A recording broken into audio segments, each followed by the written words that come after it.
Olá, boa tarde. Começa agora mais uma edição do Gazeta Entrevista. Nesse primeiro bloco, eu tenho o prazer de conversar com o diretor superintendente do Sebrae Acre, Mâncio Cordeiro. Bom tê-lo aqui, Mâncio.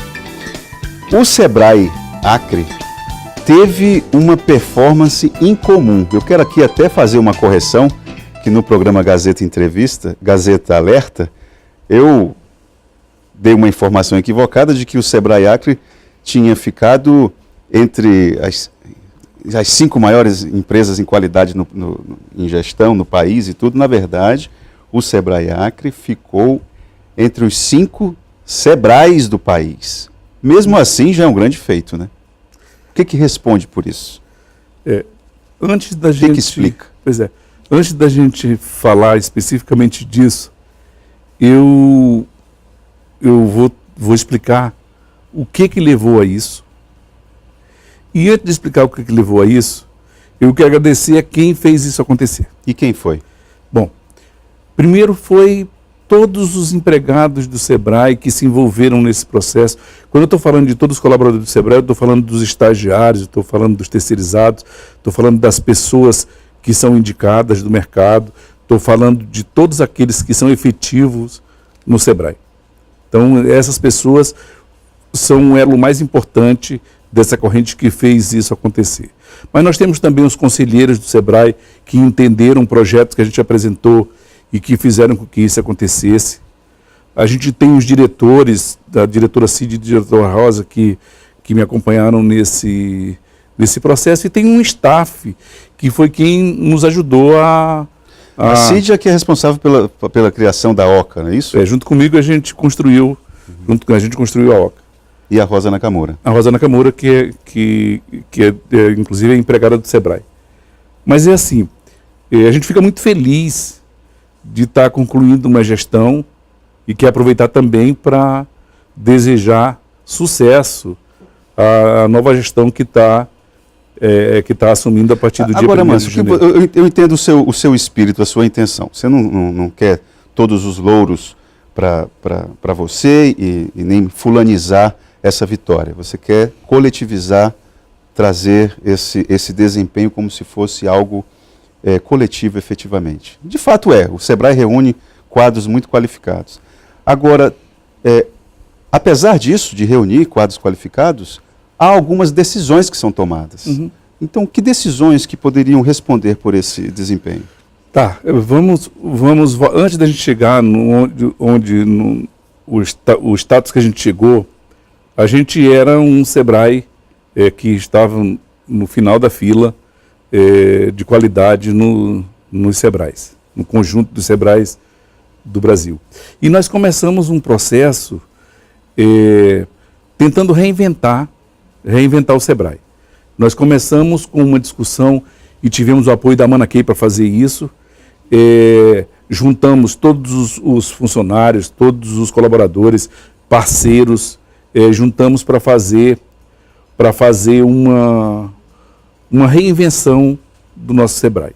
E a pergunta foi assim, se a gente fosse começar o Sebrae do zero, o que a gente faria diferente do que está sendo feito hoje?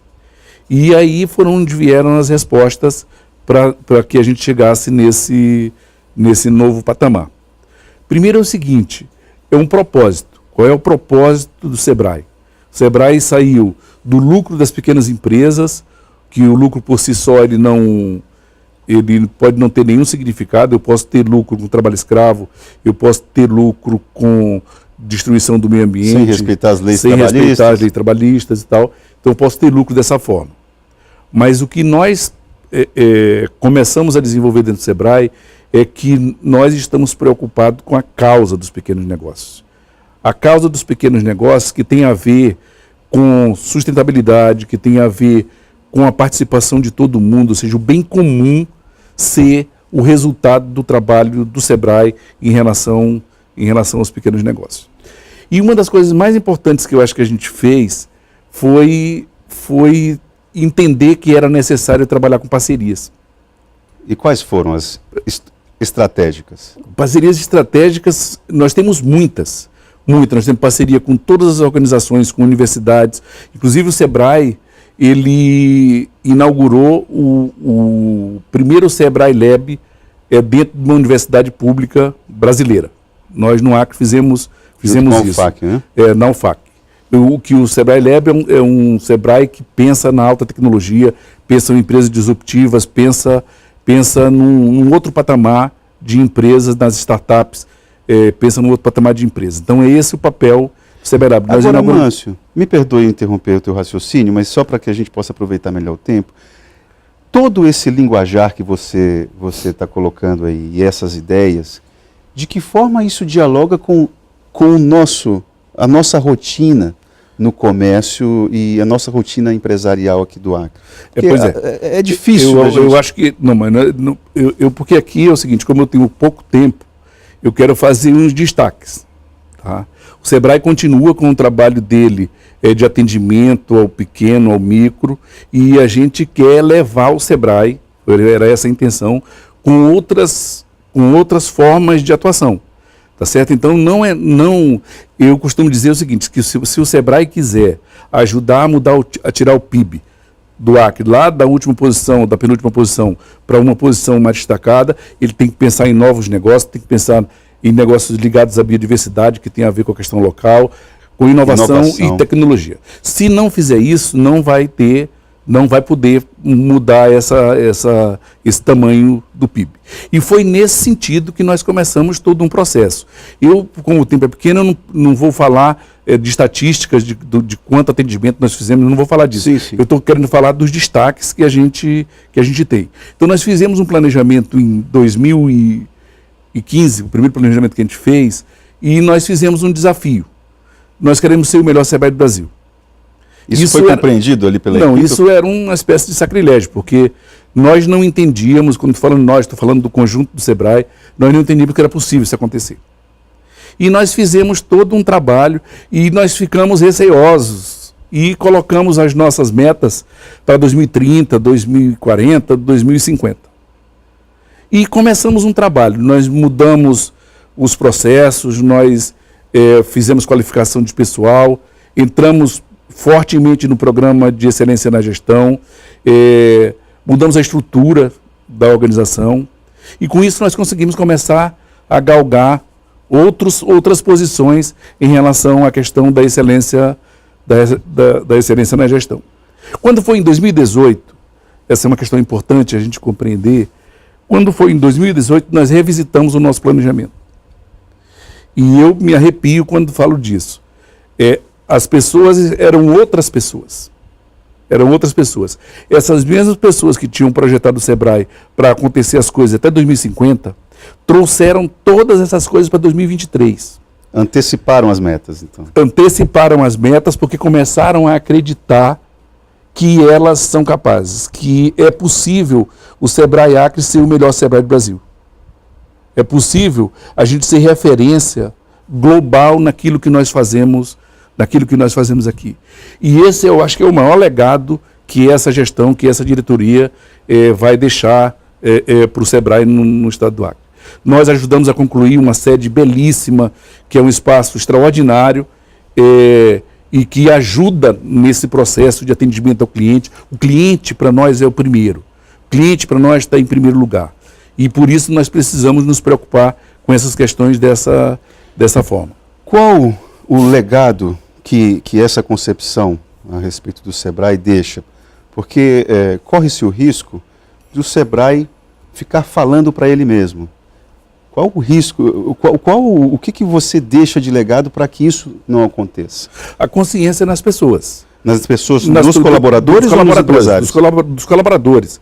Porque o mais importante é que os colaboradores levem esse projeto adiante. Esse projeto não é um projeto fácil de mudar, porque as pessoas se conscientizaram de que esse é o novo caminho do SEBRAE. Então, para mim, o legado é esse.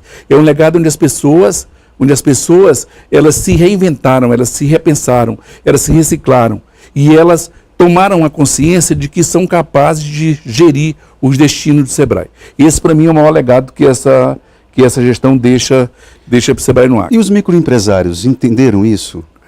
Não, nós temos vários exemplos de empresas de sucesso, tanto na área de... Por exemplo, seriam vários os exemplos, mas eu vou citar um de uma empresa que nasceu aqui, que chama Buscar Peças, que ela nasceu aqui, é uma empresa que ela ajuda a você a comprar peças no Brasil todo.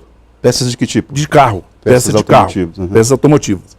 E essa empresa, por conta da estrutura aqui, ela teve que se mudar para o Porto Digital lá em Recife. E hoje é uma empresa nacional. Hoje é uma empresa nacional que desenvolveu tecnologias aqui conosco, aprendeu aqui, se fez aqui e hoje é uma empresa nacional. Tá? Então, e como essa, tem outras empresas que, dentro da universidade, a ideia dentro da universidade é que a gente junte a academia... A universidade foi uma parceria estratégica. Uma parceria estratégica, que a gente junte a academia, lá, professores, estudantes, empresários, para que a gente possa, dali, tirar novos negócios para o estado do Acre. Nós temos uma parceria estratégica muito importante, que eu particularmente considero talvez a mais importante, que o SEBRAE apoia com firmeza uma organização que chama o Fórum de Desenvolvimento do Estado do Acre. O Fórum de Desenvolvimento não tem CNPJ, não é uma instituição formal. É a junção de todo o setor produtivo, de universidades, de institutos de pesquisa, como a Embrapa, como o FAC, ou seja, e o SEBRAE, todos juntos, repensando o Acre. Ou seja, quais são os caminhos que o Acre tem que seguir. O Fórum de Desenvolvimento é empresa, academia e governo. Exatamente. Então é o seguinte, essa para mim é a parceria estratégica mais importante. Ela é mais importante pelo seguinte, porque o SEBRAE vai começar a desenvolver as suas ações com foco naquilo que a sociedade está querendo que aconteça para ela. Ou seja, não vai ser o SEBRAE fazendo uma coisa, o governo fazendo outra. Ou seja, você não vai ter essa situação. O que nós vamos ter é a própria sociedade definindo quais serão os seus rumos e o SEBRAE podendo ser um parceiro importante no desenvolvimento dessas ações. O governo do estado já foi um parceiro mais próximo do SEBRAE, não? O próximo governo, o governador Gladson Cameli, vai assumir agora em janeiro, o que ele pode esperar de um SEBRAE? Eu sei que não vai estar mais com você a responsabilidade, mas o que é preciso observar para preservar, cuidar nessa relação com o governo? O SEBRAE passou por uma polêmica a respeito da eleição da direção recentemente, o que prova quão importante, inclusive do ponto de vista político, é a instituição.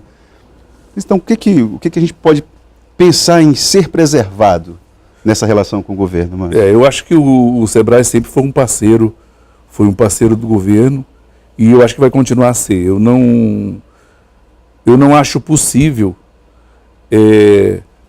ou pelo menos eu não acho correto, que o SEBRAE se separe do Estado, porque os dois estão buscando melhorias para o Estado, estão buscando o desenvolvimento do Estado. Então, são parceiros estratégicos importantes e que eu acho que tem que ser mantida essas parcerias.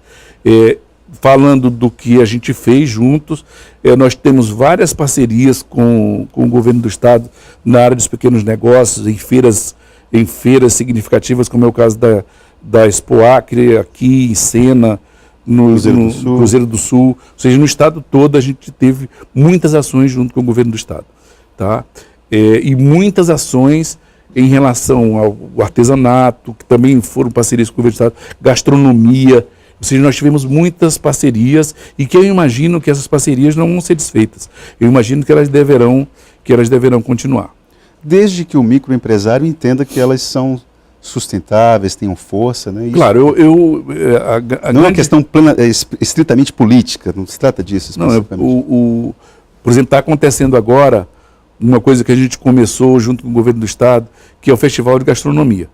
O Festival de Gastronomia é um festival que começou com poucas empresas participando. Hoje nós temos 30 empresas participando do Festival de Gastronomia, que são os sabores do Acre, que são as coisas regionais, e você pode pegar a lista das empresas que estão participando e que são coisas fantásticas. Nós temos coisas absolutamente fantásticas onde o Sebrae participou disso. O Sebrae também tem uma coisa importante que é o artesanato. O artesanato é uma coisa importante. Uma espécie de carro-chefe, eu diria, né? Sendo injusto a gente, nas feiras nacionais, o Sebrae tem ficado em primeiro lugar, praticamente em todas as feiras, em venda. A qualidade do nosso artesanato é uma qualidade muito boa. E o mix do nosso artesanato também é muito bom. Nós temos artesanato indígena, nós temos pessoal... O mix é a variedade. A variedade, né? Nós temos artesanato indígena, nós temos artesanato de pessoas da floresta, nós temos de biojoias, nós temos muitas coisas no nosso artesanato. Só para você ter uma ideia da importância do artesanato do Acre, eu estive na Feira de Milão em 2015 e o Sebrae Nacional estava expondo Tinha um stand. Onde tinham 42 nichos com peças de artesanato. 7 de 42 eram do Acre. O que significa 17%, quase 17% da amostra nacional, feita por curadorias no Brasil todo, quase 17% era nosso. É um demonstrativo de excelência. Então essa questão, por exemplo, são coisas que vão se juntando e que fazem com que a gente assuma a 5ª posição entre os 5 melhores Sebrae do Brasil. Aquilo que a gente não acreditava agora que fosse possível, não foi virando fato ao longo da nossa gestão. E hoje as pessoas acreditam plenamente que ser referência global e ser melhor Sebrae do Brasil é perfeitamente possível. Esse é o legado. Esse é o legado que eu acho que a gente está deixando aí. E que nós entendemos que os colaboradores estão dispostos a preservar. Mas quando toca essa musiquinha aqui é porque eu já estou levando um monte de carão aqui no ouvido. Obrigado pela sua participação aqui no Gazeta Entrevista, tá bom? Obrigado. E a gente espera que o Sebrae continue brilhando como tem brilhado nesses últimos tempos. Obrigado mais uma vez. O Gazeta Entrevista volta em instantes.